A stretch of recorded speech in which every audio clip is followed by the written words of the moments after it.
Hello दोस्तों, स्वागत है आप सभी का आचार्य जी चैनल पर। आज इस वीडियो में हम बात करने वाले हैं जो भारतीय स्वतंत्रता आंदोलन था उसके दौरान जो महत्वपूर्ण घटनाएं हुई उनके बारे में इस वीडियो में हम जान रहे थे। तो सबसे पहले मैं आपको बता दूं, कल तक जो है हम महात्मा गांधी जी के द्वारा एकमात्र कांग्रेस के अधिवेशन की अध्यक्षता की गई थी। उसका नाम था बेलगाम अधिवेशन। बेलगाम कर्नाटक में स्थित है। उसकी अध्यक्षता जो है एकमात्र अधिवेशन था जिसमें महात्मा गांधी जी ने कांग्रेस की अध्यक्षता की। उसके बाद जो है 1924 में इसकी अध्यक्षता हुई थी। उसके बाद 9 अगस्त 1925 को जो है काकोरी ट्रेन डकैती हो जाती है जिसमें राम प्रसाद बिस्मिल, राजेंद्र लाहिड़ी, अशफाक उल्ला खां जैसे लोग जो है शामिल थे। इनको बाद में फांसी भी दे दी गई। लेकिन 1928 में नेहरू रिपोर्ट का प्रकाशन होता है। नेहरू रिपोर्ट का जो प्रकाशन हुआ था वो मैं आपको बता दूं पंडित जवाहरलाल नेहरू जी के द्वारा नहीं किया गया था।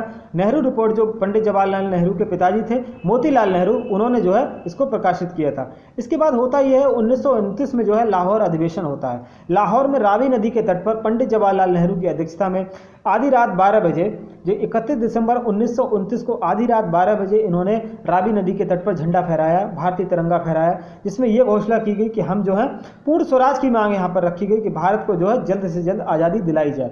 तो इसके बाद जब इन्होंने 26 जनवरी 1930 को भारत का पहला स्वाधीनता दिवस भी मना लिया। तो 26 जनवरी 1930 को भारत का पहला स्वतंत्रता दिवस भी मनाया गया था।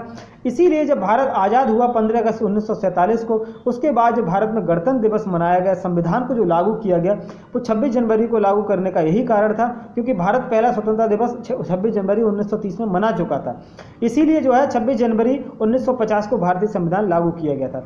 एक बात और मैं बता दूं आपको भारतीय संविधान के बारे में। भारतीय संविधान लागू तो 26 जनवरी 1950 को हुआ था, लेकिन ये जो बन के तैयार हो गया था जिसको संविधान दिवस के रूप में मनाते हैं, 26 नवंबर 1949 को भारतीय संविधान बनकर के तैयार हो गया था।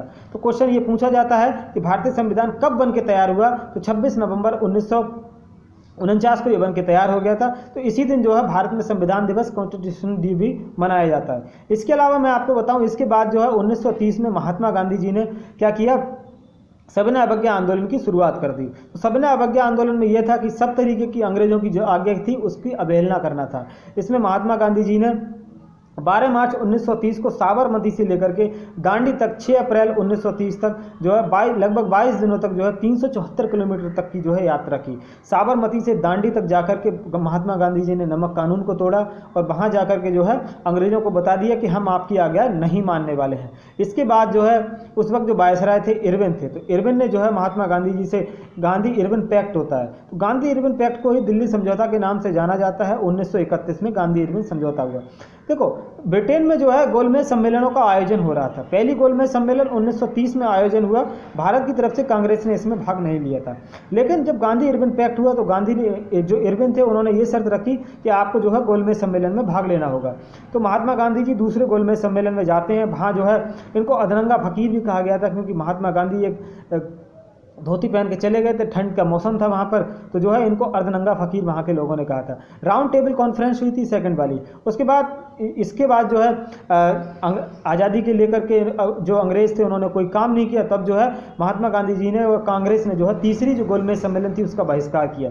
लेकिन एक बात ध्यान रखिएगा, तो तीनों गोलमेज सम्मेलन हुए 1930, 1931 और 1932। तीनों ही गोलमेज सम्मेलन में जो डॉक्टर भीमराव अंबेडकर थे, जिन्होंने दलित के उत्थान को लेकर के कार्य किया, इन्होंने जो है काफ़ी तीनों गोलमेज सम्मेलनों में भाग लिया था। उसके बाद जो 1931 में होता है कराची अधिवेशन, इसके बारे में मैं बताऊं, इसकी अध्यक्षता जो है सरदार वल्लभ भाई पटेल जी के द्वारा की गई थी।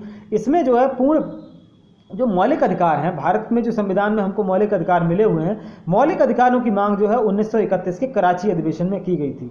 यही वो अधिवेशन था जिसमें महात्मा गांधी जी को काले झंडे दिखाए गए थे। उसका कारण यही था कि इससे पहले जो गांधी इरविन पैक्ट हुआ था उसमें महात्मा गांधी जी ने भारत के स्वतंत्रता, महान स्वतंत्रता सेनानी जो सरदार भगत सिंह, राजगुरु और सुखदेव, इनकी फांसी को जो है नहीं रुकवाया था। अगर महात्मा गांधी चाहते तो इनकी फांसी को रुकवा सकते थे, लेकिन महात्मा गांधी जी ने इस पर कोई बात नहीं की। वो जो है उग्रवादी नीतियों को जो है सपोर्ट नहीं किया करते थे। लेकिन हम सब जानते हैं कि भारत के स्वतंत्रता संग्राम में, भारत के स्वतंत्रता में सभी लोगों का जो है पूरा बराबर का हाथ है, किसी का भी कम या किसी का ज़्यादा हम नहीं कह सकते हैं। तो उसके बाद 1931 में इसमें काले झंडे दिखाए जाते हैं। लेकिन इसके बाद क्या हुआ, रैमजे मैकडोनल्ड अवार्ड मिल जाता है इनको, डॉक्टर भीमराव अंबेडकर को। इसमें यह था कि दलितों को जो है अलग पृथक निर्वाचन इनको दे दिया गया, मतलब वहाँ पर दलित ही लोग रहेंगे, दलित ही अपना नेता चुनेंगे, दलित ही उनको वोट करेंगे, तो पृथक निर्वाचन मंडल। इसके बाद महात्मा गांधी जी दुखी हो गए। इससे का मतलब ये था कि मतलब मान लीजिए कहीं पर भी दलित कम्युनिटी है तो वहाँ दलित ही वोट करेंगे और दलित ही वहाँ पर नेता बनेगा उनका। तो इससे तो जो है देश का विभाजन, एक तरफ तो पाकिस्तान बन रहा था, इससे देश में जो है एक और विभाजन का पूरी तरीके से विभाजन की फूट पड़ने वाला ये था। तो इसके बाद महात्मा गांधी जी पुणे अरबदा जेल में उस वक्त थे, तो पुणे अरबदा जेल में ही उन्होंने अनशन पर बैठ गए। उसके बाद जब महात्मा गांधी जी का आपको पता ही है अनशन पर बैठ जाते थे, उसके बाद जो डॉक्टर भीमराव अंबेडकर हैं वो पूना की जेल में पहुंचे, पूना की अरबदा जेल में। वहाँ पर जो है पूना पैक्ट हुआ, तो पूना पैक्ट 1932 में हुआ था। इसमें महात्मा गांधी जी ने यह कहा कि आप जो है रिजर्वेशन के तहत अपनी सीट ले लीजिए, लेकिन ये मत कीजिए कि आप जो है अपना पृथक निर्वाचन मंडल लीजिए। तो इसके बाद जो है अंबेडकर साहब मान गए। तो उसके बाद जो है इनको पृथक जो आरक्षण है उसको आरक्षण को और बढ़ा दिया गया। जैसा कि आप जानते हैं, मान लीजिए अभी कोई चुनाव होता है, लोकसभा का हमारा चुनाव होता है, तो उसमें जो पिछड़ी जातियां होती हैं, जो दलित जातियां होती हैं, इनका आरक्षण एकदम फिक्स होता है। पंचायत चुनावों में भी इनका आरक्षण फिक्स होता है कि एससी में सीट है तो एससी में ही रहेगी, क्योंकि इनका फिक्स जो रिजर्वेशन होता है उसके तहत ही इनको पूना पैक्ट के द्वारा ये मिला था। इसके बाद 1932 के बाद जो है, अगर हरिपुरा अधिवेशन की बात करूं तो इसकी जो अध्यक्षता है वो सुभाष चंद्र बोस जी के द्वारा की गई थी। लेकिन 1939 में जो है हुआ ये कि सुभाष चंद्र बोस जी जो वो दोबारा जो है कांग्रेस के अध्यक्ष चुने गए। लेकिन महात्मा गांधी जी नहीं चाहते थे कि सुभाष चंद्र बोस जो है अध्यक्ष बने, क्योंकि उन्होंने पट्टाभी सीतारमैया जो कि कांग्रेस की तरफ से महात्मा गांधी जी ने खड़े किए थे उनको हरा दिया था। तो उसके बाद जो सुभाष चंद्र बोस थे उन्होंने इस्तीफा अपने पद से दे दिया। लेकिन यदि मैं आपको बताऊँ, जो 1938 में जो है सुभाष चंद्र बोस जी के द्वारा जो हरिपुरा अधिवेशन की अध्यक्षता की गई थी, हरिपुरा जो है गुजरात में स्थित है।